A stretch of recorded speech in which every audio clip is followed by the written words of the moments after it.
comienza Red Más Noticias.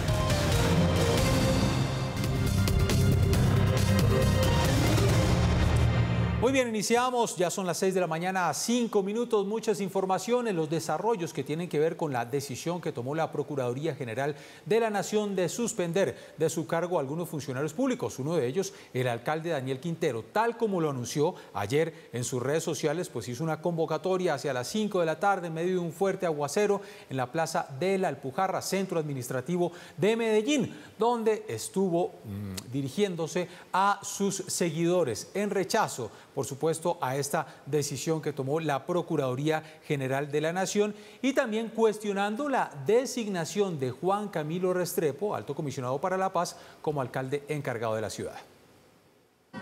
Ahí nombraron ¿a quién? Nombraron un alcalde del GEA, uno de los consentidos del GEA. Eso es lo que querían, recuperar el poder a toda costa.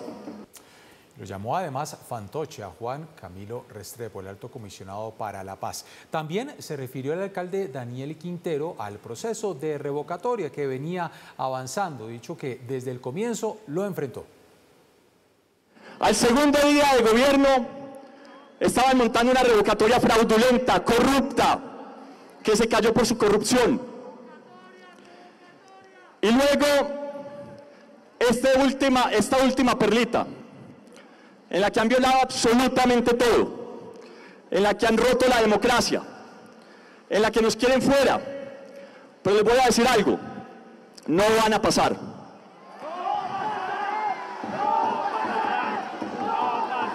6 de la mañana, 6 minutos. Ahí están las palabras del suspendido alcalde de Medellín, Daniel Quintero, quien le ha dicho a sus seguidores, instó a sus seguidores a que continúen haciendo movilizaciones en las calles. No nos querían en la alcaldía, pues nos tendrán en las calles.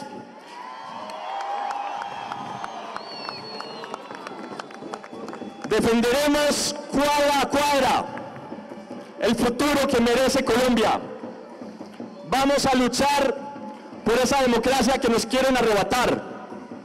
Y les digo de una vez, vamos a vencer, lo juro, vamos a vencer.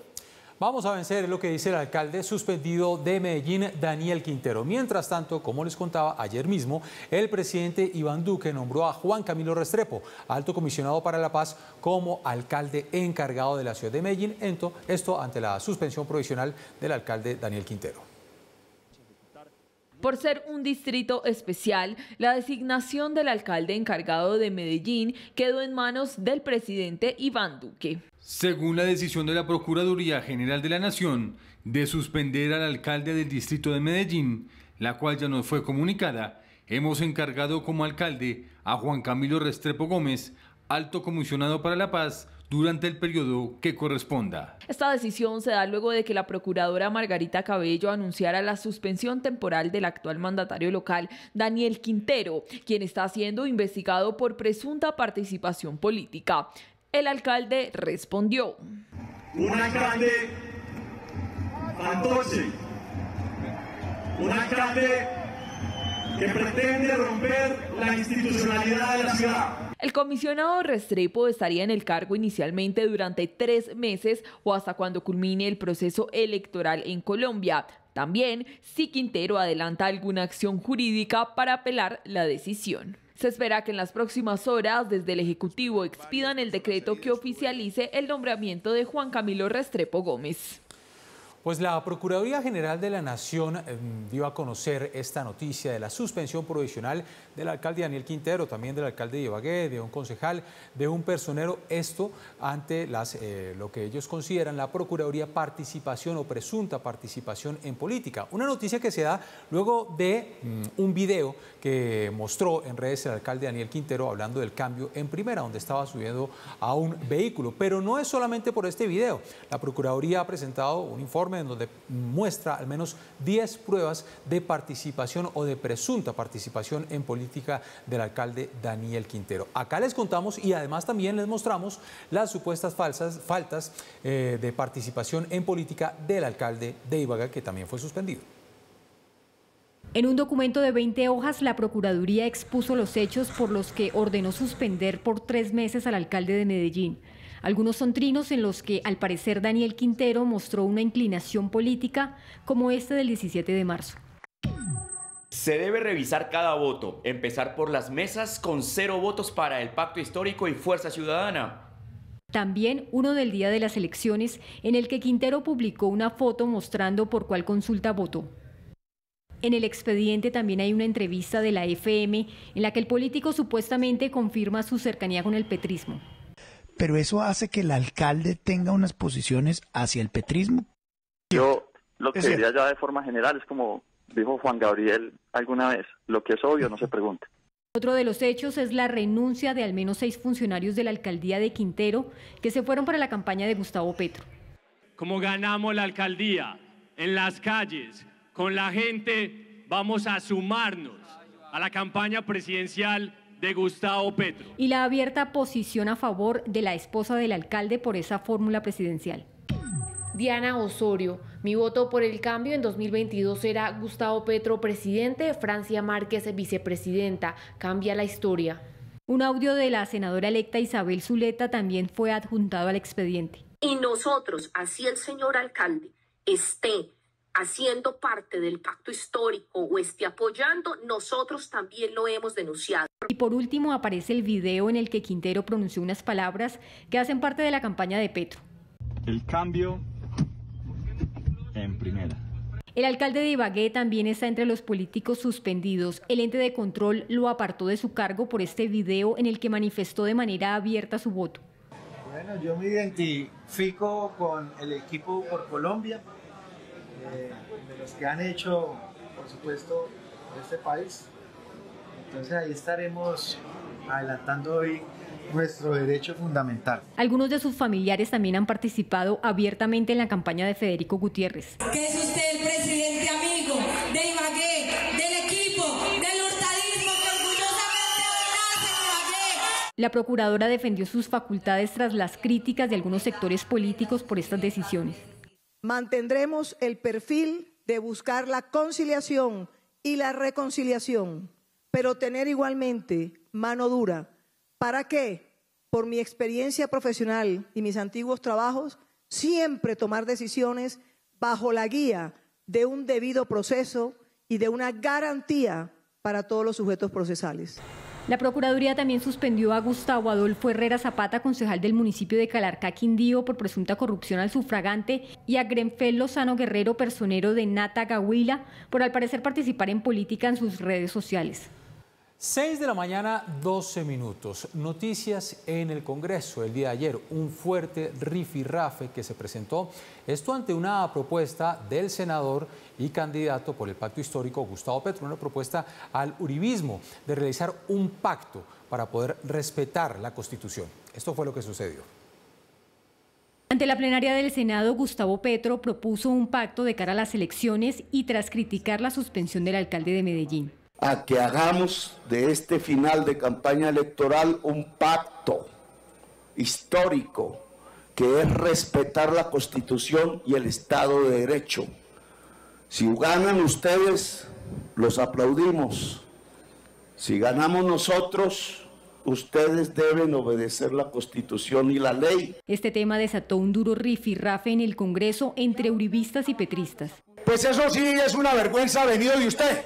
Usted que defiende la dictadura cubana, que lleva aguantando hambre 62 años a ese pueblo. Usted que defiende a Ortega, que se apropió de ese país y encarceló a todos los opositores. Usted que es el gran amigote del extinto expresidente Hugo Chávez. Que hay un consenso entre los 100 senadores, 108 creo yo, hasta de su partido, de que usted está ante el tipo más bruto de este Congreso de la República. No es el tipo más bruto que usted. No se ha leído un libro, habla todo el día huevonadas, cosas tontas, que el castrochavismo. ¿Y usted cree que todo lo que toca lo vuelve exguerrillero, exparamilitar, excorrupto, exbandido? Y no, señor, usted lo que tiene es un pacto criminal y el que está rompiendo el Estado de Derecho y la Constitución y la institucionalidad es usted. Bien suspendido el alcalde Quintero. Usted no puede caer en la injuria y la calumnia. Aquí el único pacto criminal es el de Ñeñe y el de Matamba. El único pacto criminal es el del Clan del Golfo, que se tomó medio país. Ante el cruce de acusaciones, otros sectores políticos hicieron un llamado a la mesura. Que aquí ambos sectores están haciendo no solamente pone en ridículo el ejercicio de este Senado de la República ya bien golpeado en la opinión, sino que nos hace quedar a todos como unos tontos. 6 de la mañana, 15 minutos. Realmente lamentable el nivel de debate en nuestro Congreso. Esos son nuestros congresistas. Cambiamos de tema a las 6:15 y son noticias de orden público, desafortunadamente, en un nuevo ataque por parte del Clan del Golfo al sur del departamento de Bolívar. Estamos hablando de un grupo armado, un ataque fluvial que fue el que se dio. Atacó con ráfagas de fusil a una embarcación donde se movilizaban las tropas de la patrulla fluvial del ejército, dejando como saldo un soldado muerto, 7 más heridos, entre ellos un suboficial. Además hay un policía desaparecido quien habría saltado al río Cauca en medio de este ataque. Se dio este ataque del Clan del Golfo en el sector de La Mula, municipio Montecristo, al sur del departamento de Bolívar. Muerto, 8 heridos, un policía desaparecido y se atribuye al Clan del Golfo.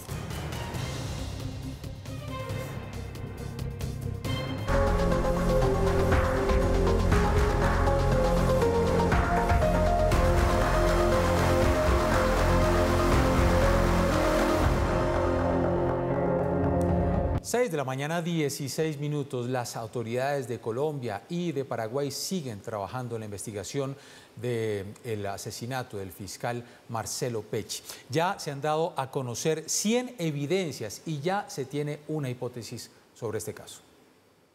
Aunque la mayoría de los detalles de la investigación son reservados, ya se han revelado videos de cámaras de seguridad del momento en el que el presunto sicario está alquilando la moto acuática aproximadamente 30 minutos antes de atentar contra la vida del fiscal paraguayo. En las imágenes se puede ver al hombre que viste ropa negra y un sombrero en el lugar en el que paga 200.000 pesos por el vehículo náutico, y además se ve cómo abandona este sector antes de ir a cometer el asesinato. Las autoridades revelaron algunas de las características del presunto delincuente. Una persona más o menos de 1,74, tez trigueña, acento caribe, que puede ser asociado al Caribe colombiano o con otro país.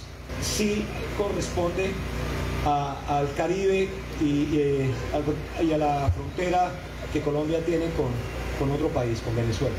Un equipo de investigadores que nos permitiera de manera inmediata desde el despacho del señor fiscal trasladar a los mejores investigadores y a los mejores fiscales.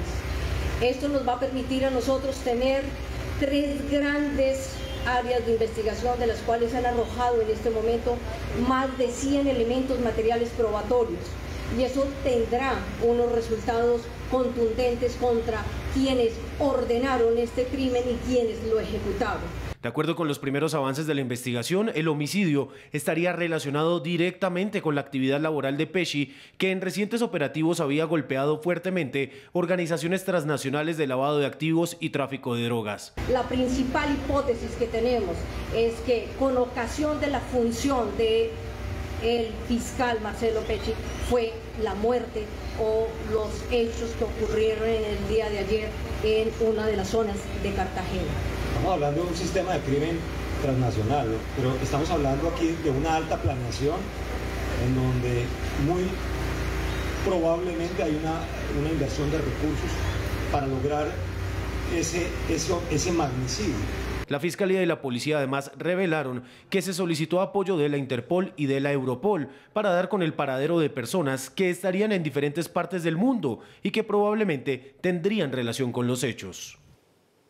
Pues el retrato hablado del presunto autor de este asesinato del fiscal paraguayo Marcelo Pecci fue publicado en un cartel por parte de la policía. Se presume que alquiló esta moto náutica con la cual se movilizó para realizar este asesinato en 200.000 pesos. Ha dicho el dueño de esta moto precisamente que efectivamente se alquiló por media hora, pero que la devolvieron al poco tiempo. La policía reveló el rostro por medio de un retrato hablado del presunto asesino del fiscal paraguayo Marcelo Pecci. Informaciones recolectadas señalan que el sujeto habría arrendado la moto durante media hora y habría pagado 200.000 pesos por ese alquiler. Sin embargo, después de llevársela, la habría devuelto a los 15 minutos. El retrato, trabajado por miembros de inteligencia y expertos perfiladores en criminalística, fue impreso en un cartel que se ha dado a conocer a nivel nacional. El ministro de Defensa se refirió al tema. Hemos avanzado en algunas de las pesquisas desde ayer, ya se tienen los retratos hablados y esperamos que se resuelva prontamente. Todo es materia de investigación, está la información que pueda ser suministrada con esta recompensa de 2.000 millones de pesos y por supuesto, como siempre, nuestra Policía Nacional trabajará de la mano con las autoridades internacionales para esclarecer el hecho. También se conocieron imágenes de los instantes posteriores al asesinato del fiscal. En la isla de Barú se vio un gran despliegue de fuerza pública llegando al hotel de Cameron minutos después que se conociera del asesinato. Patrullas y un helicóptero de donde desembarcaron varios policías daban cuenta en ese momento de la gravedad del asunto. Mientras tanto, otros turistas que estaban en el hotel se mostraban consternados por la situación. Las autoridades también investigan la identidad de un hombre que aparece en una de las fotos que la pareja se tomó el pasado 7 de mayo en una de las calles de la ciudad amurallada. En ella se ve a un hombre con tapabocas detrás de los recién casados observándolos. La policía y la fiscalía tratan de establecer quién sería esa persona y si eventualmente tendría relación con el crimen del fiscal Pecci. Y continúan las reacciones al asesinato del fiscal Marcelo Pecci, 6 de la mañana, 21 minutos. La fiscal general de Paraguay, estamos hablando de Sandra Quiñones, se derriba ante la noticia del asesinato de este fiscal especializado. Ella y varios funcionarios se reunieron alrededor de un altar de la Virgen donde no pudo contener las lágrimas y desde allí pues reiteró que el crimen de Pecci no quedará impune y que luchará contra las organizaciones transnacionales que viven del fenómeno del narcotráfico. Son cobardes, fue lo que dijo en los medios de su país. Pero tengan la certeza de que vamos a redoblar los esfuerzos para seguir luchando contra el crimen organizado, contra el crimen transnacional, contra el narcotráfico. Esto en nombre de Marcelo y de todos los fiscales que día a día arriesgan su vida por el trabajo, por su lucha. 6 de la mañana, 22 minutos, y medios paraguayos han informado que las autoridades colombianas dejaron libre a 4 mujeres de Paraguay que inicialmente pues, fueron relacionadas con el asesinato del fiscal Marcelo Pecci. La embajada paraguaya en Colombia aseguró que fueron retenidas, entre ellas 2 enfermeras, tras coincidir en el mismo hotel donde fue asesinado este fiscal especializado. Las mujeres regresaron a su país luego de que también aclararan que ellas no viajaron en el avión en el que Pecci y su esposa se trasladaron desde Asunción hacia Colombia. Y por el otro lado está el drama de la viuda del fiscal Marcelo Pecci, una periodista. Estamos hablando de Claudia Aguilera, quien además había dado a conocer a través de sus redes sociales que ya estaban esperando un bebé. Ella trabaja como periodista en un conglomerado de distintos medios de comunicación de Paraguay, Unicanal 13 y Radio 1, que le han expresado su apoyo a esta viuda del fiscal asesinado en las playas de Barú, cerca de Cartagena. Lamentamos que su vida haya sido cegada, aseguraron las directivas a través de un comunicado ampliamente divulgado en Paraguay. Aguilera, de todas formas, va a retomar su trabajo como presentadora en el momento en que ella considere que ya hayan avanzado las investigaciones. 6 de la mañana, 23 minutos. La otra noticia está con la decisión que ha tomado la Corte Constitucional de legalizar, despenalizar el suicidio médico asistido. Con una votación de 6 a favor y 3 en contra, la Corte Constitucional aprobó este suicidio médico asistido. A diferencia de la eutanasia, en este caso, será el paciente quien ejecuta la acción de acabar con su vida. Una noticia que ha causado fuertes reacciones a favor y en contra. Suicidio médicamente asistido que tiene diferencia, claro está, con la eutanasia. 6 de la mañana, 24 minutos. Otras informaciones. Hay otros dos municipios del país ya hacen parte de las poblaciones libre de minas antipersona. Una noticia positiva. La Armada Nacional, en trabajo conjunto con la OEA, ya han logrado que 14 municipios de los Montes de María estén libres de estos artefactos.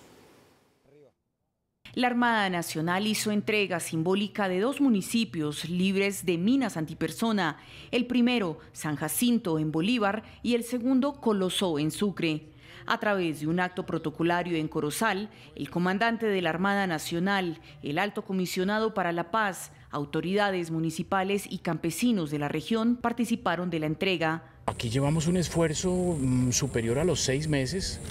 Ustedes vieron que en diciembre entregamos 6 municipios más, también en el proceso de desminado humanitario. Nos enfocamos en estos 5, son los últimos 5 que nos hacen falta, salimos de estos 2 y nos quedan los 3 como les mencioné.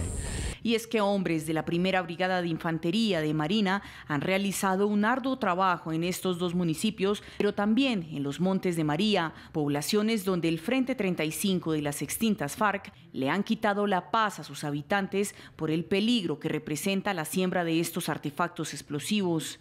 Es justamente allí donde la Armada ha realizado labores intensas de desminado. Estoy también contenta porque ya nosotros sabemos si cualquier cosa, porque nos han hecho charlas sobre el desminado humanitario y nos han regalado cartillas. Ya son 14 municipios de los Montes de María libres de minas, entre ellos El Carmen de Bolívar y María la Baja. En el proceso participaron más de 150 hombres de la Compañía de Desminado Humanitario con el apoyo de la Organización de Estados Americanos, OEA.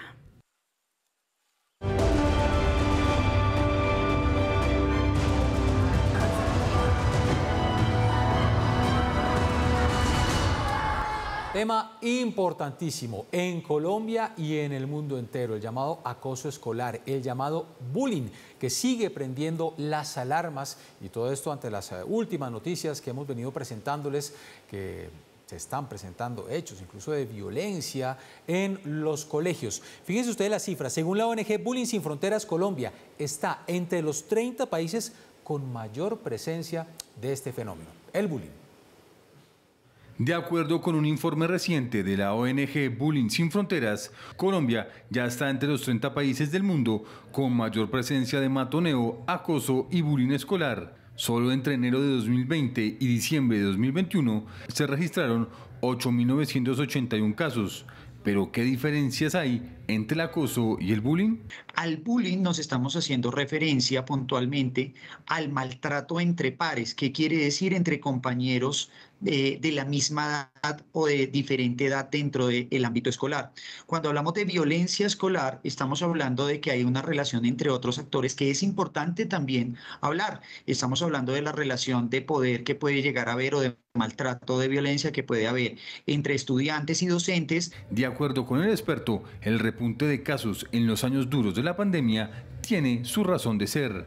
Al estar en un entorno restrictivo, como lo fue evidentemente toda la parte virtual, obviamente se generó que se tenga unos problemas de manejo social, de manejo de emociones, tolerancia a la frustración, entre otras. Además, existe todo un perfilamiento previo en la mayoría de episodios. Cuando nosotros hablamos de el perfil de la víctima, por lo general siempre el victimario utiliza algún rasgo evidente, puede llegar a ser físico, puede llegar a ser su color de piel, el tamaño, si es pequeño, si es alto. Incluso el abusador, la mayoría de veces, fue víctima de algún tipo de violencia. Por lo general, la persona que sufre abuso va a tratar de buscar canalizar todo ese sentimiento de frustración, ira y todas esas emociones que puede llegar a generar el bullying, y posiblemente se puede llegar a volver un abusador a futuro. Los expertos coinciden además en que en estos tiempos de virtualidad se debe tener cuidado con una forma de acoso altamente peligrosa: el ciberbullying. Es un maltrato directo hacia la víctima en donde se utiliza cualquier tipo de material, ya sea fotográfico, de video, audio, para poder ridiculizar, o el objetivo es ridiculizar a la persona. La recomendación en general para evitar que los casos aumenten es tener una comunicación asertiva entre padres, hijos y comunidad educativa. 6 de la mañana, 29 minutos. Pues hagamos un recorrido sobre esta problemática del bullying en algunas regiones de nuestro país. Iniciemos en Cali, donde las alarmas se prenden. Han aumentado estos casos de bullying después de la pandemia. Más de 70 reportes que tienen las autoridades escolares de la ciudad.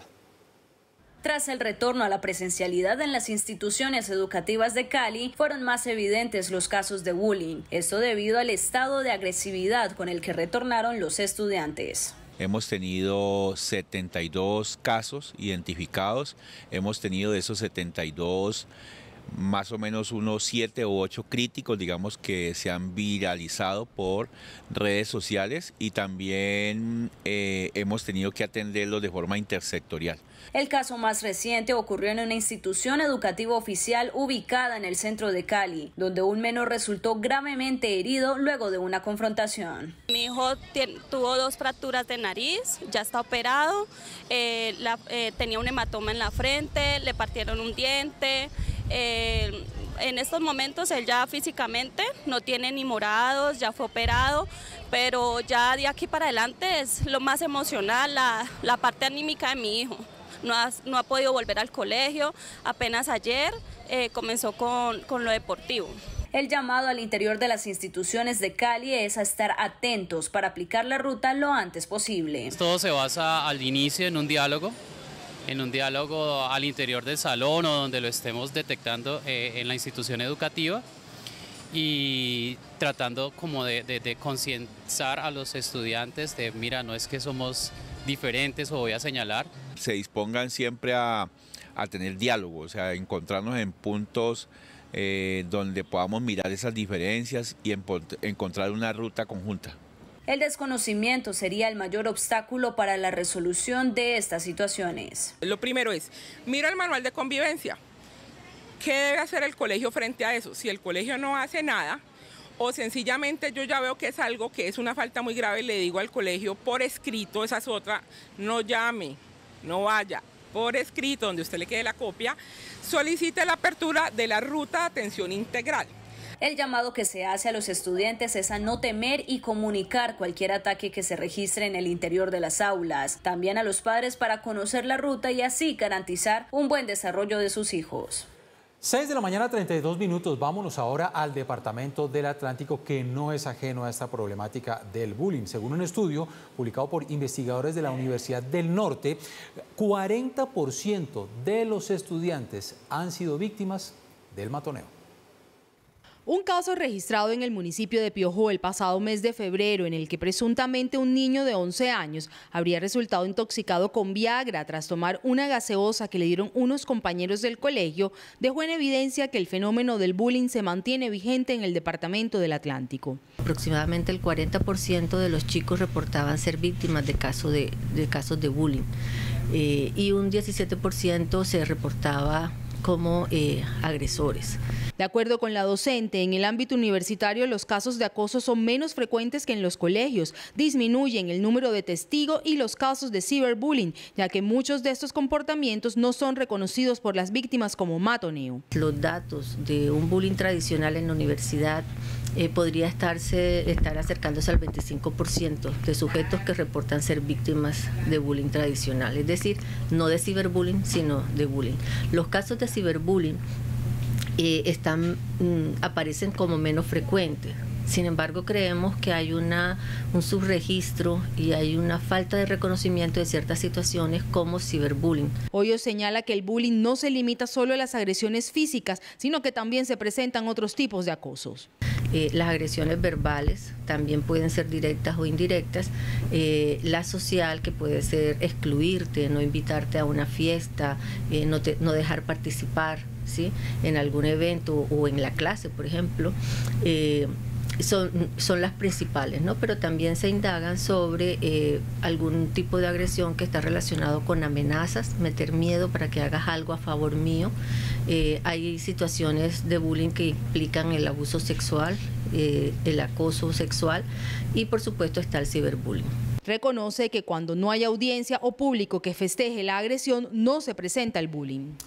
6 de la mañana, 34 minutos. María del Rosario Concha es la directora del Colegio Santa Francisca Romana. Estuvo hablando con nuestro director Giovanni Celis sobre esta problemática de bullying que se está presentando en nuestro país y en nuestras instituciones educativas. Hablamos de bullying en los colegios, en el entorno de nuestros niños. Un comportamiento que es intimidatorio, que es destructivo, agresivo, reiterativo, intencional. Para los expertos es un desbalance de poder que se ejerce sobre una personita, sobre un niño. Y hay alarmas que se han encendido en colegios de todo el país y de todos los estratos. Y los papás tenemos que estar preparados y advertidos para saber en qué momento intervenir y en qué momento trabajar con los colegios. María del Rosario Concha es la rectora del Colegio Santa Francisca Romana. Directora, gracias por estar con nosotros en Red Más Noticias. Un gusto estar con ustedes hoy aquí. ¿Cuándo es bullying y cuándo no es bullying? Como tú lo acabas de decir, se trata de un comportamiento de bullying cuando hay una intimidación intencional que busca destruir, atacar a otro, donde hay un desbalance en el poder, una asimetría, y donde es un comportamiento donde hay un patrón, un comportamiento reiterado sobre una misma persona, de parte de un individuo o un grupo de individuos. Un papá está viendo y dice, bueno, pero ¿en qué momento yo digo, mi niño está en un conflicto emocional con otra persona y en qué momento ya está siendo víctima del bullying? ¿Hay cifras cuando ya son 3, 4, 5 episodios? ¿O en qué momento de la actitud de un niño uno dice, mira, aquí hay un problema y hay que intervenir? Pues es importante aclarar lo que acabas de decir en relación a un conflicto. La diferencia entre bullying y conflicto, un conflicto es un desacuerdo, una discusión frente a un tema que incluso a veces puede tener unos comportamientos bruscos de una de las partes, pero donde las dos partes están en las mismas condiciones y tienen las mismas oportunidades de defenderse y no se consolida como un patrón, sino que puede ser manejado desde una perspectiva de resolución de conflictos. Entonces, digamos que no hay un momento para decir, ay, después de 5 veces, 4, no es un parámetro el número de veces que se presenta, pero inmediatamente, si hay más de una ocasión en el que esto sucede, pues se disparan las alertas para uno decir, hay que estar muy observantes e intervenir inmediatamente para impedir que se consolide en un patrón. María del Rosario, uno puede decir que hoy el miedo en los casos de bullying es la emoción predominante. Yo diría que es una de las emociones predominantes, no la única, pero precisamente por eso creo que una forma en la que tenemos que intervenir de manera contundente e inmediata, tanto los colegios como los padres de familia, es en la formación del desarrollo emocional, porque pueden ser múltiples las emociones que están interviniendo. Lo que pasa es que después de la pandemia, seguramente una de las emociones predominantes ha sido el miedo. Hemos vivido demasiado tiempo en el miedo. ¿Por qué? ¿Por qué lo dice? Y para allá iba. Uno pensaría que tal vez en la pandemia, en la virtualidad, esa pantallita se convirtió como en un escudo protector de los niños. ¿Uno puede decir eso? Pues yo creo que son dos cosas. Una, el miedo se convirtió en el elemento predominante en la pandemia porque si bien estábamos relativamente protegidos al estar en confinamiento, igual estaba la sensación de que en cualquier momento podíamos ser contagiados, incluso por un domicilio que llegara o por un familiar cercano que tenía que salir a trabajar. Entonces, en ese sentido, la emoción predominante era el miedo.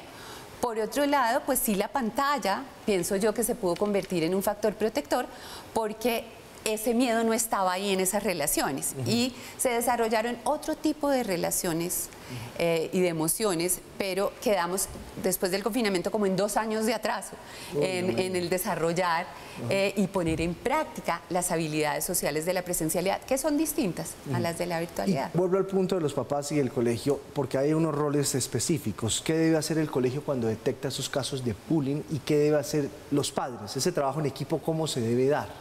Específicamente cuando hablamos de bullying, de una situación de bullying, tiene que haber una acción contundente, por un lado, de orden disciplinar, donde se pone un límite muy claro, donde eso no se puede permitir desde ningún punto de vista, y hay que trabajar inmediatamente con las familias, con el estudiante que ha hecho o que ha ejercido una situación de bullying y también con aquel estudiante que ha sido víctima de bullying para generar todos los apoyos y activar las rutas a que haya lugar para impedir claramente. Una cosa es impedir el comportamiento y proteger y cuidar al niño que está siendo víctima de bullying, pero también a los demás niños, y otra, generar acciones formativas.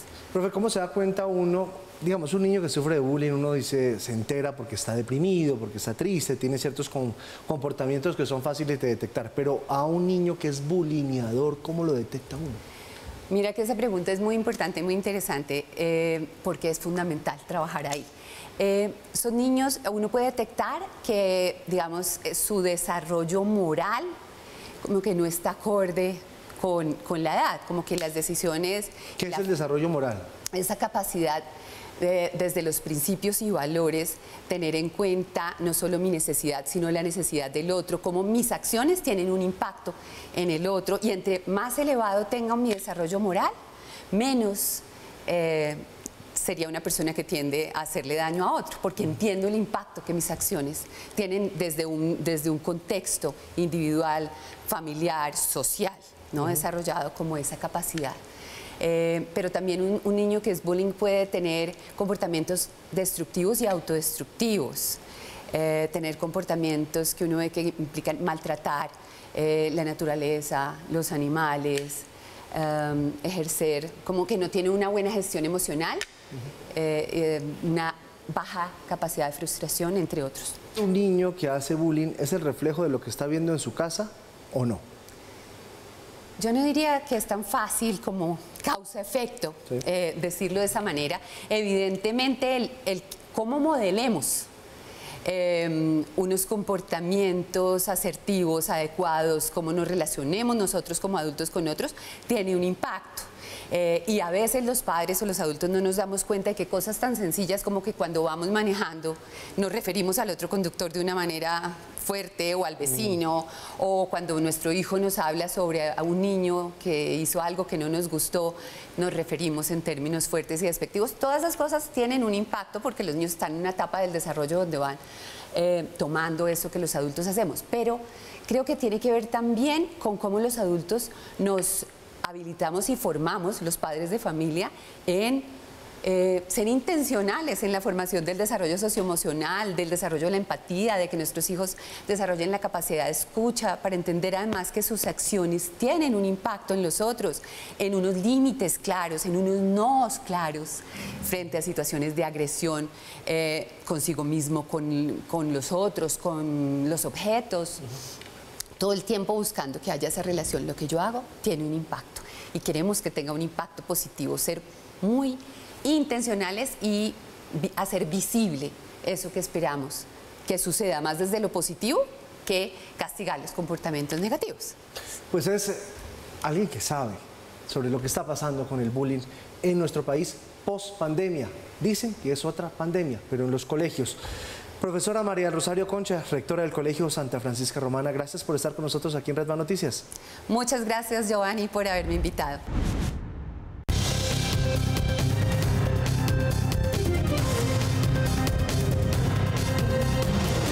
Mañana 42 minutos, noticias de Bogotá en esta primera emisión de Red Más Noticias. 2 nuevos cadáveres fueron hallados en bolsas de basura en el sur de la capital. Fueron encontrados en una carreta de reciclaje ubicada en el barrio Bellavista de la localidad de Kennedy. Con estos 2 cuerpos ya son 8 los cadáveres encontrados en los últimos días en la ciudad. Con todas nuestras unidades de Policía Judicial e Inteligencia en coordinación con la Fiscalía General de la Nación para determinar cuáles fueron las personas que causaron la muerte de estos 2 seres humanos. Efectivamente presentan signos de violencia con arma de fuego y objeto contundente.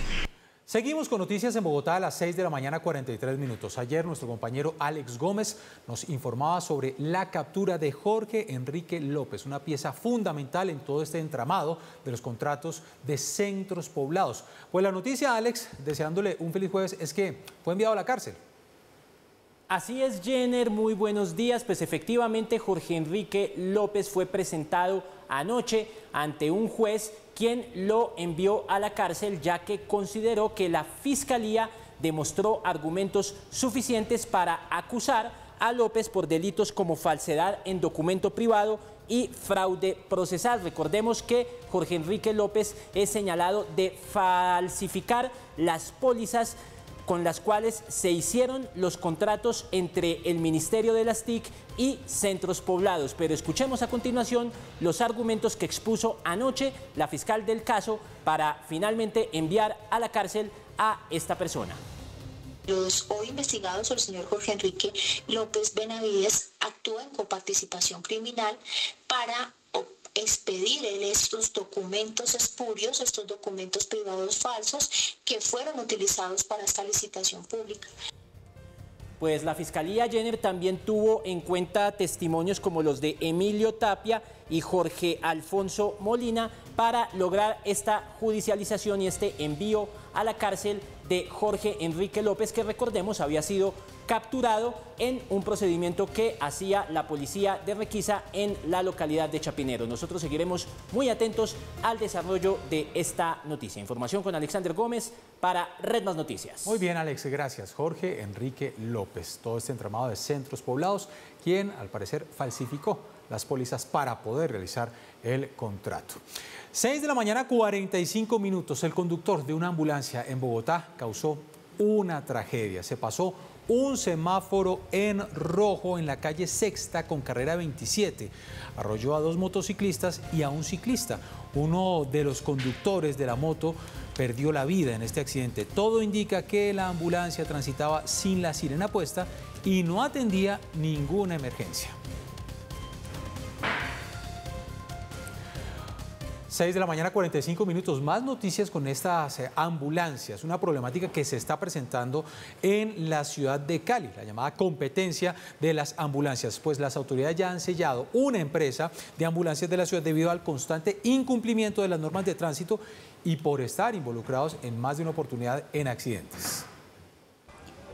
Luego de los reiterados incumplimientos a las normas de tránsito y el último accidente registrado en la ciudad donde una persona falleció, las autoridades de Cali decidieron clausurar a la empresa RGA. Se hace un cierre total temporal de la empresa RGA.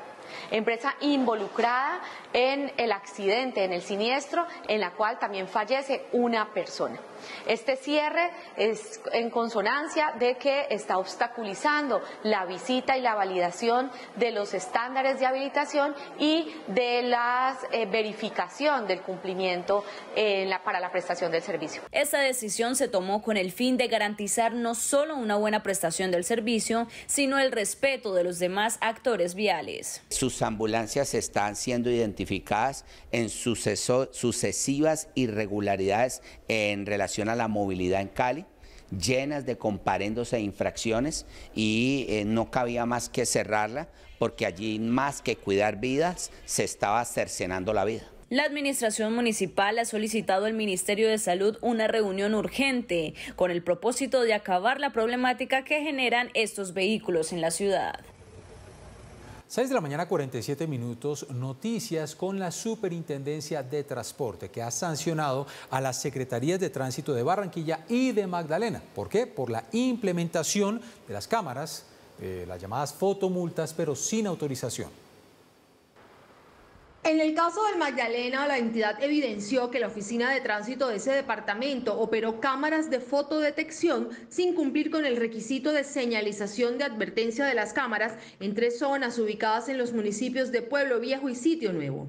En Barranquilla, la superintendencia señaló que la Secretaría operó una cámara en el norte de la ciudad sin contar con la autorización. Lo que se evidenció es que el organismo de tránsito de Barranquilla operó una cámara de fotodetección sin contar con la autorización que concede el Ministerio de Transporte y la Agencia Nacional de Seguridad Vial. En ambos casos se ordenó la suspensión de estas ayudas tecnológicas hasta que se cumplan con los criterios técnicos. Se ordenó la suspensión de estas ayudas tecnológicas hasta tanto se cumpla con la totalidad de las disposiciones legales que regulan su funcionamiento. A través de un comunicado de la Secretaría de Tránsito de Barranquilla informó que presentaron el recurso de reposición y en subsidio apelación, por lo que la decisión no está en firme y que todos sus sistemas de cámaras se encuentran autorizados y en funcionamiento por el Ministerio de Transporte y la Agencia de Seguridad Vial. 6 de la mañana, 48 minutos. Vámonos con el pronóstico del clima en esta mañana muy fría de jueves.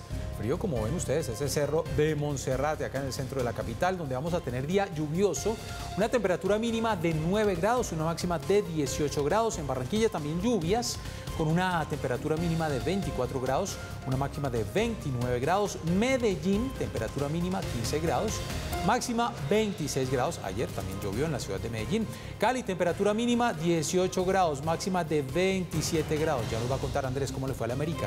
Bucaramanga, temperatura mínima 19 grados, máxima de 26 grados. Es el pronóstico del clima. Hoy es jueves 12 de mayo.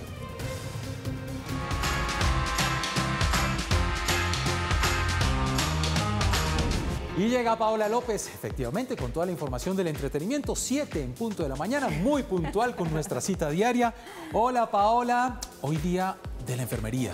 Sí, señor, hoy es un día para saludar de manera muy especial a los enfermeros y a las enfermeras. Además, este día recordando una de las labores más nobles en el sector de la salud. Realmente un abrazo especial para ellos. Y también como homenaje a una enfermera del ejército inglés llamada Florence Nightingale.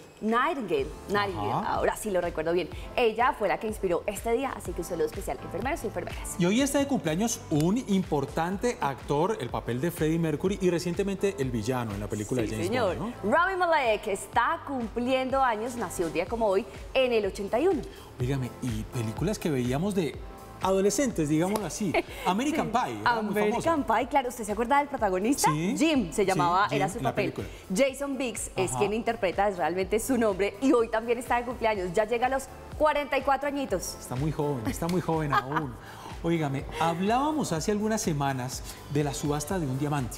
Sí. ¿Qué pasó al fin con eso? Qué impresionante, que las expectativas. Claro, hemos hablado bastante de eso. Jenny, usted está muy elegante, está como para una subasta. Me gusta mucho su pañuelo. Usted siempre me habla de los colores que yo luzco y su pañuelo naranja resalta divino. Perfecto, pues ahí tiene usted. A ver si me dan lo que no dieron por ese diamante. ¿Cuánto costaría un pañuelo en una subasta usada por Jenny? Bueno, pues hablemos de subastas justamente con este diamante, porque la noticia es que no logró superar las expectativas. Usted sabe, Jenner, que siempre que se habla de subastas y se habla de nuevos récords, lo que se espera es que cuando se habla de un precio, pues por supuesto los postores suponen ese valor. Pues esta vez este diamante blanco de 228.31 quilates, conocido como The Rock, fue vendido en esta subasta en Suiza, que se esperaba fuera histórica, pero realmente quedó muy por debajo del récord en su categoría. Alcanzó casi 21 millones de euros. Ojo, incluyendo las comisiones. En la subasta, esta joya conocida como el diamante de la Cruz Roja se robó, por supuesto, el protagonista de la jornada,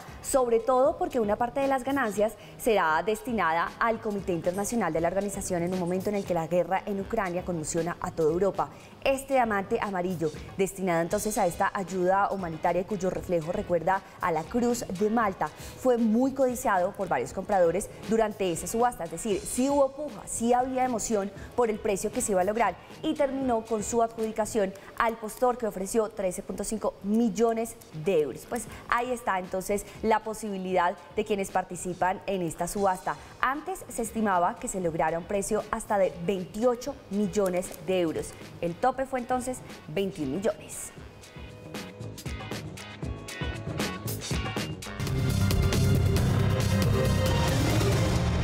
Muy bien, 7 de la mañana, 7 minutos. Una de las noticias importantes económicas el día de ayer tiene que ver con Avianca. Luego de anunciar su integración con la aerolínea Viva Air, también ha anunciado un nuevo socio en la región. Se trata de la aerolínea brasileña Gol y van a conformar un grupo fuerte en Latinoamérica que se va a llamar Abra. Se constituye, le repito, en uno de los más fuertes de esta región. Las movidas en el mundo de las empresas aéreas continúan. Ahora se anuncia que Avianca, que ya había anunciado su integración con Viva Air, se une también a la brasileña Gol. Esta integración pasaría a conformar uno de los grupos de transporte aéreo más grande de América Latina, en un holding que llevará el nombre de Grupo Abra, que sería una compañía de capital privado con sede en el Reino Unido. Tendrá la posibilidad de ofrecer 300 rutas y mover 50 millones de pasajeros cada año en más de 270 aeronaves. Se informa que las aerolíneas mantienen sus marcas, talentos, equipos y cultura de manera independiente y buscarán más eficiencia en las inversiones. También que un grupo de nuevos inversionistas tienen previsto invertir 350 millones de dólares en la nueva holding una vez se cierre la transacción y que se contará con un crédito convertible en inversión a cambio de un interés minoritario en la aerolínea Sky Airline de Chile. A través de un comunicado, el presidente de la Junta Directiva de Avianca, Roberto Criete, dijo que la visión es crear un grupo de aerolíneas que mejore la experiencia de volar para los clientes, empleados y aliados. Agregó que el objetivo es que los clientes se beneficien de mejores tarifas, más destinos, más frecuencias, vuelos y conexiones. Los líderes de la holding serán, además de Roberto Criete, Constantino de Oliveira Jr., quien será el CEO del grupo, Adrián Neuhauser, actual CEO de Avianca, y Richard Lar, quien está en Gol. La alianza está sujeta a la aprobación de las autoridades regulatorias y el objetivo es que el cierre se complete en la segunda mitad de 2022. El comentario de Mauricio. Siguen las movidas en la industria aeronáutica y sigue siendo protagonista Avianca, la otrora aerolínea colombiana hoy con sede en el Reino Unido, pero que sigue metida en el corazón de los colombianos. Hace apenas 2 semanas estábamos registrando una operación con Viva, y Viva, ustedes saben, tiene operaciones en Colombia, tiene operaciones en Perú además de eso. Pues bien, ayer se conoció que Avianca, aparte de esa primera operación, va a hacer una alianza con una aerolínea brasilera de bajo costo, o ya la hizo. Vamos a ver qué dicen las autoridades al respecto. Se llama Gol y entre ambas conforman el grupo Abra. El grupo Abra que ahora va a tener a Gol, a Avianca y estas dos a Viva, además de eso.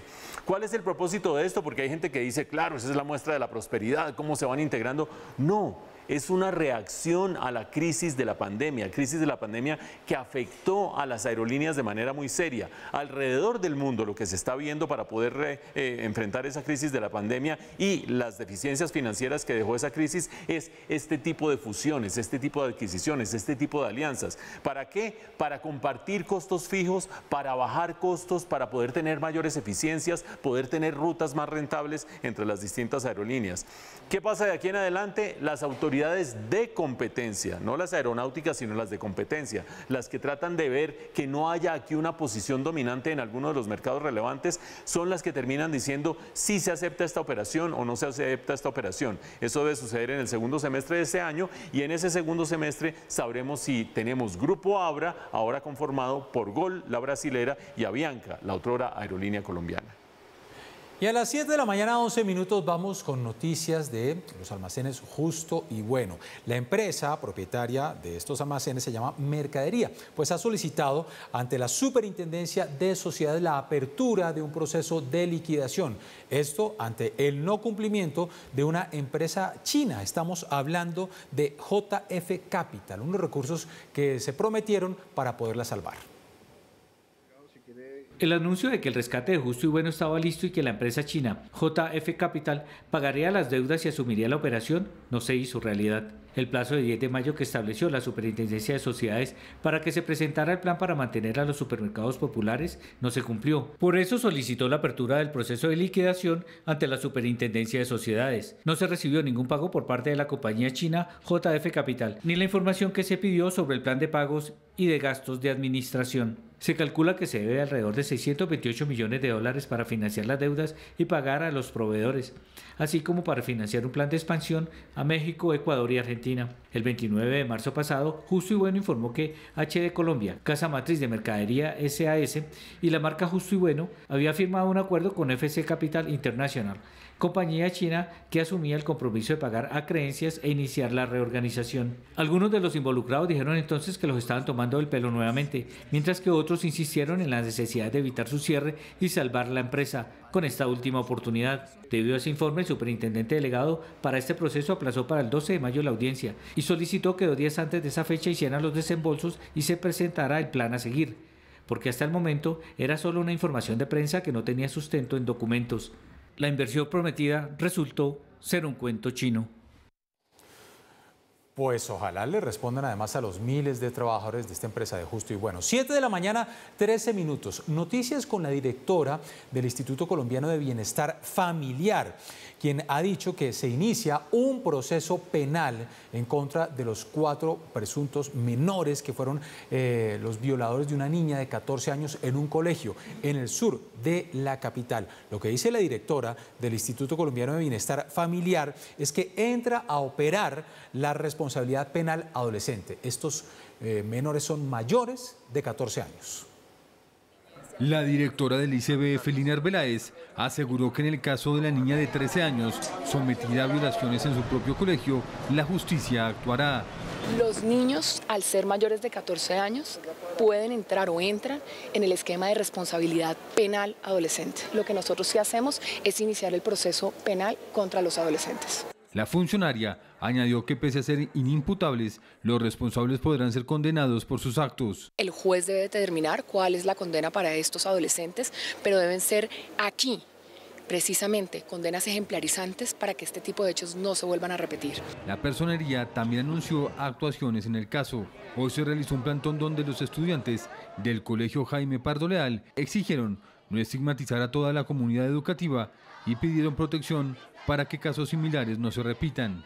Están apoyando a la rectora y me imagino que los profesores, la rectora le dijeron a todos los alumnos, ayúdenme porque eso es una mentira, me quieren sacar del colegio. El CTI de la Fiscalía continúa en la investigación. Las directivas del colegio aún no se pronuncian y no han precisado si expulsarán a los jóvenes involucrados. Pues seguimos hablando de esta problemática, seguimos hablando de acoso, seguimos hablando de bullying, que además con estas noticias que presentamos desafortunadamente todos los días pareciera que se están intensificando luego de esta pandemia en los distintos centros educativos. A las 7:15 saludamos al psicólogo de Famisanar, Diego Corredor. Diego, gracias por atendernos, buenos días. Hola Jenner, buenos días. Bueno, es una noticia que nos tiene realmente preocupados. ¿Qué es lo que está pasando en las instituciones educativas? ¿Se han incrementado estos casos de acoso, de bullying en los centros educativos saliendo de esta pandemia? Creo que es uno de los puntos más importantes a resaltar en este momento y es que durante 2 años los niños y los jóvenes del país estuvieron encerrados y no desarrollaron habilidades sociales. El volver a clase, el volver a los colegios, ha empezado a generar este tipo de reacciones. Y también la posibilidad que desde la casa tenemos como padres de familia de fomentar o la sobreprotección o el maltrato, que eso se desencadena en ser una posible víctima o un posible victimario de bullying en el colegio. Ahora, Diego, es que lo más preocupante es que las noticias que estamos registrando día a día después de esta pandemia son jóvenes heridos con cuchillo, el caso que veíamos en la nota de una niña violada, se vuelven más intensos, no era como ese bullying o ese matoneo que, por supuesto, también reprochable, que no iba como tan al extremo con estos casos que estamos registrando. Mira que venimos de una sociedad emocional, de una sociedad violenta, de una sociedad que todo el tiempo está cargada con imágenes y con noticias de agresión, y eso ha empezado a generar esa nueva visión del foco de cómo poder ser víctima, cómo poder ser victimario en este país. El consumo de sustancias, el uso de drogas, la promoción que se hace frente a juguetes bélicos, de una u otra manera genera este tipo de reacciones en los jóvenes y en los niños colombianos. Diego, esta violencia se fomenta, esta violencia en los entornos escolares se fomenta a través de lo que estamos viviendo día a día en las redes sociales. Definitivamente, una forma de violencia son las redes sociales. Hemos empezado a evidenciar desde Famisanar cómo el bullying también empezó a ser virtual. Entonces ya vemos en redes sociales casos donde se empieza a hacer matoneo con las personas, juegos que invitan o retan a los niños y a los adolescentes a tener este tipo de conductas violentas con otros que son mucho más susceptibles y que están menos conectados a las redes sociales. Diego, mire, me empiezan aquí a inundar de preguntas, sobre todo de padres que tienen sus menores de esa primera infancia, 3, 4, 5, 6 años, y me preguntan, ¿cómo identificar esos comportamientos de un posible bullying, de un posible matoneo? en esa primera infancia para poder corregir a tiempo?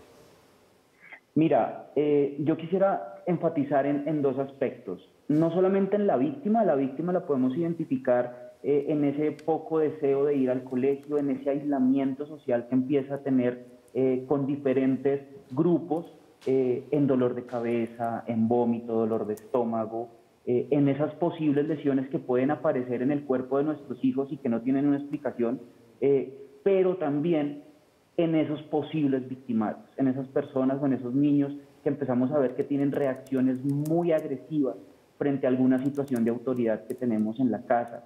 Esos niños que de una u otra manera son sobreprotegidos y les permitimos hacer de todo, pueden llegar a ser victimarios en un tema de bullying escolar.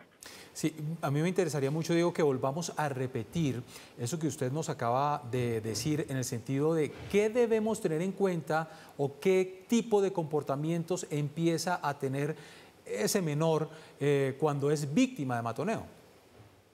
Definitivamente hay aislamiento social, los niños dejan de sentir ganas de ir al colegio, de socializar, prefieren estar en su casa, empiezan a tener problemas de sueño, no dormir, pesadillas, manifiestan dolores estomacales, dolores de cabeza, que a veces como padres de familia pensamos que es el no deseo de asistir a clase o se está inventando esto para evadir la responsabilidad que puede tener el colegio y que ahora, aunado a la nueva normalidad que nos lleva a volver a la presencialidad, podemos pensar, no, es que no quiere ir porque se acostumbró a estudiar desde casa. Entonces, ahí hay una invitación muy grande que hacemos como profesionales de la salud mental en Famisanar y es darnos cuenta, identificar esos pequeños puntos que pueden marcar la diferencia en la prevención de nuestros hijos.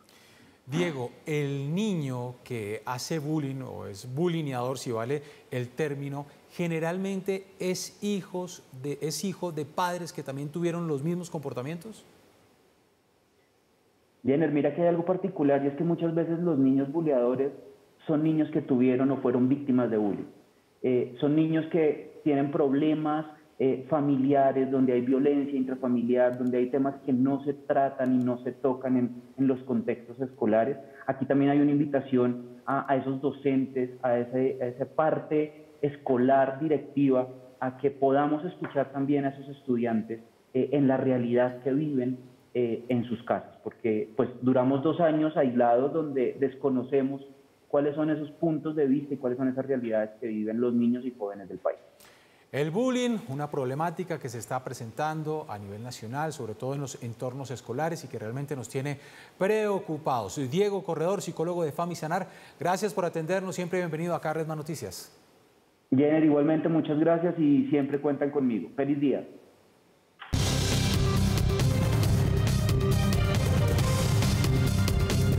Siete de la mañana, 22 minutos, y hay noticia con Finlandia, quien ha manifestado oficialmente su intención de unirse a la OTAN.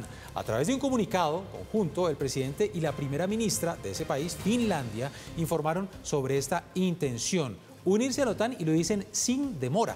Anuncio oficial que se haría este domingo tras una serie de reuniones internas que desde ya cuenta con la aceptación de la mayoría. Este sería un paso histórico y un cambio radical en la geopolítica, pues Finlandia se ha mantenido neutral desde la Guerra Fría, al igual que Suecia, quien se espera también presente su candidatura para convertirse en miembro de la OTAN en los próximos días. Por supuesto, pues este anuncio no ha sido para nada bien recibido por el Kremlin, por Putin, que considera una amenaza la aproximación de la OTAN hacia sus fronteras. Finlandia y Suecia hacen su solicitud de ingresar a la OTAN.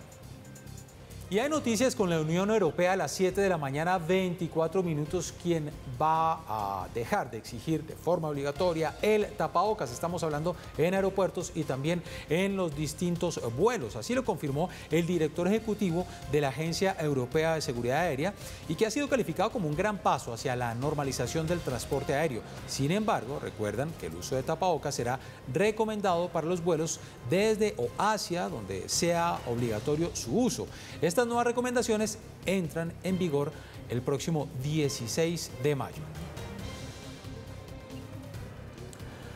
Las muertes por sobredosis en los Estados Unidos a las 7 de la mañana 24 minutos han alcanzado un nuevo récord desde el año 2001. Estamos hablando de 170.000 fallecidos. El año pasado una persona murió cada 5 minutos por sobredosis, una cifra más de la crisis de opioides que vive la nación americana y que marca un aumento del 15% con respecto al récord anterior.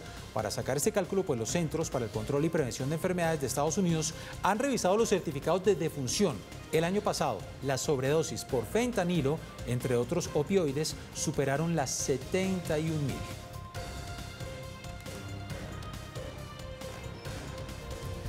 7 de la mañana, 36 minutos. Nuestro tema del día, nuestro hashtag del suicidio médico creo.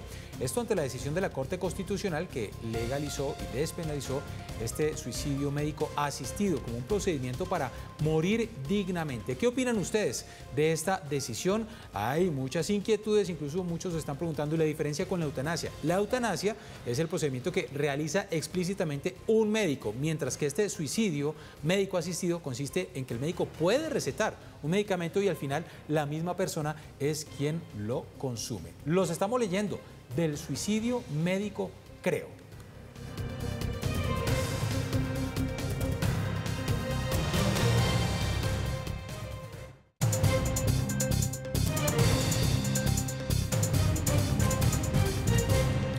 Volvemos, ya son las 7 de la mañana, 42 minutos y llega Joana Polanco, como siempre, con más data. Feliz jueves, Joana. Hola, ¿qué tal, Jenner? Como siempre, saludo especial para usted y los televidentes. Seguimos hablando de inflación en el mundo entero, en Colombia y también en los Estados Unidos. Inflación que no cede, sigue siendo motivo de preocupación. Ha bajado un poquito. Pues mire, sí, Jenner, un poquito, pero no lo suficiente como para que deje de ser una preocupación. Digamos que se observa una leve reducción respecto al mes de marzo, cuando se ubicó en 8.5, y que además es la primera vez a la baja tras 7 meses consecutivos al alza. Sin embargo, pues sigue estando muy cerca de ese valor de marzo que había sido el más alto en los últimos 40 años.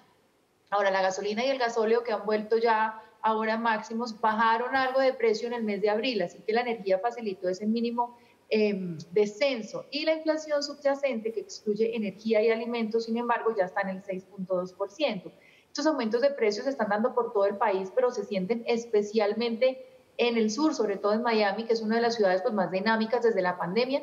Allí el alza interanual de los precios está rondando el 10%, lo que no se veía desde principios de los años 80. Pues es realmente entonces preocupante la tarea de poder controlar esta alza en la inflación y esto sin duda pues hará que la Reserva tome medidas, la subida de las tasas de interés. Así es, mire, ya la elevada inflación pues ha llevado a la Reserva Federal a acelerar esa subida de los tipos de interés. Tras un primer movimiento de 0,25 puntos en marzo, el Banco Central pues por primera vez desde 2000 subió los tipos de tasa medio punto hasta el rango de 0,75 y del 1%. Y en su última reunión sobre política monetaria anunció que planea subir los medio punto porcentual más en la reunión de junio y otros 50 puntos básicos en la de julio. Esto, por supuesto, se mantendría así, pues si la inflación va cediendo, pero si no es así, pues es posible que tenga que ser más agresiva y subir de 75 puntos básicos. Ahora, el presidente de Estados Unidos pues anunció su plan contra la inflación y dejó claro que la lucha contra esa inflación es una prioridad para su gobierno, porque entiende que aunque los temas laborales han mejorado, pues el tema de la inflación preocupa considerablemente a la población del país. Y ha tratado de explicar pues que la culpa, es cierto, es del presidente ruso, que la culpa es de la pandemia, porque la realidad es que el dólar pues se ha fortalecido y los tipos de interés a largo plazo han subido con fuerza. Las bolsas están sufriendo una fuerte caída y han tocado sus mínimos del último año, así que el reto de la FED es tratar de lograr un aterrizaje suave, es decir, enfriar un poco la economía para contener la inflación sin llegar a provocar una recesión. Fácil no está. Fácil no está, a ver si estas medidas funcionan. El control de la inflación en los Estados Unidos, inflación que no cede. Joana, gracias. Gracias a usted, Jenner. Mañana, como siempre, estaremos aquí cerrando semana con más data. Y ustedes no olviden, como siempre, ingresar a www.datayfx.com si quieren estar al tanto de todo lo que ocurre en las finanzas y la economía. Nos vemos mañana. Al cierre. 7 de la mañana, 58 minutos. Vamos llegando al final de esta primera emisión de Red Más Noticias. Hay muchas informaciones que se están moviendo en la manifestación, en la intervención que hizo ayer el alcalde de Medellín, suspendido, alcalde de Medellín, Daniel Quintero, en la Plaza La Alpujarra. Pues se vio a un personaje que ha participado en otras campañas presidenciales y ha sido asesor de Rafael Correa, de Nicolás Maduro, de Hugo Chávez. Estamos hablando del señor Amaury Chamorro, asesor de comunicaciones. Ha confirmado el alcalde Daniel Quintero que efectivamente es contratista de la alcaldía, que la alcaldía le paga un sueldo. Dice el alcalde Daniel Quintero que Amaury Chamorro es un demócrata y que efectivamente lo está asesorando en todo el tema de comunicaciones. Allí también hay cierta controversia porque se le vio acompañándolo ayer en las distintas manifestaciones. Esto ante, por supuesto, la reacción que tuvo el alcalde Daniel Quintero por la suspensión que le ha hecho la Procuraduría General de la Nación por su presunta participación en política. Ahí está entonces un tema que sigue dando de qué hablar, mientras que Juan Camilo Restrepo, alto comisionado para la paz, pues ha sido nombrado alcalde encargado por el presidente Iván Duque. Ya se ha firmado entonces este decreto y ya se va a posesionar el señor Juan Camilo Restrepo como el alcalde encargado durante, por ahora, 3 meses que pueden ser prorrogables por 3 meses más, según ha dicho la Procuraduría General de la Nación. Muy bien, hasta aquí esta primera emisión de Red Más Noticias, ya lo saben, nos vemos en nuestra emisión del mediodía. Feliz jueves para todos.